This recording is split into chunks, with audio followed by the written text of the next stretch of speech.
My grandma was diagnosed with schizophrenia. I never met her. She died the year I was born. And I have schizophrenia. I was diagnosed at 15 years old. I went to private school. I got really good grades. And then I just started doing all those really weird, odd things. And because of my mental illness, I was not able to finish. The first time I tried a suicide attempt was in, 1992. And in 1995, I was committed to the Utah State Hospital, and I was there for a year. And when I got out, that's when I tried to go back to school, and I was suspended. I wasn't diagnosed properly. I did have a drug addiction for a very long time, and I believe that I was trying to manage the symptoms of schizophrenia, and that wasn't being addressed. In 2006, I was the victim of a rape. I was in and out of the psych unit. They committed me again to the Utah State Hospital. This time, the state hospital saved my life. And this is kind of what started it all, is they believed in me.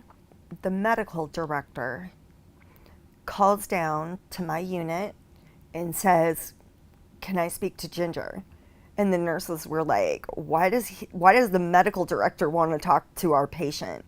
And what he did is he called me up into the executive office and asked my opinion and said, what can we do? What can we change? How are you being treated here? What's helped you? What hasn't?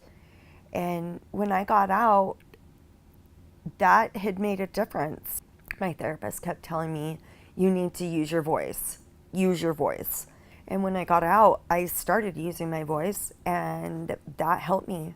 I'm the peer support trainer for the state of Utah, and a lot of people think that the place where I am now is where I've always been, and it's not true. And so I try to convey that when I'm teaching in my peer support classes.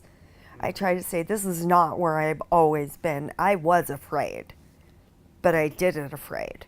And I consider my whole health now, which is has to do with spiritual, eating, sleeping. There's different things like doing service to others, making sure that I have supportive people around me. I'm open. I'm honest. I'll answer any questions. I'll say anything to raise awareness. And I think that at the beginning it was hard to talk about. And just once again, using my voice and those other whole health domains. Of course, some people can go the holistic way of treating their mental illness, whether it be bipolar or schizophrenia, but I am one of the people who cannot, and I have to take medications every day to be able to help me. The number one cause of death for our kids in Utah is suicide, but it's kept secret, and it shouldn't be.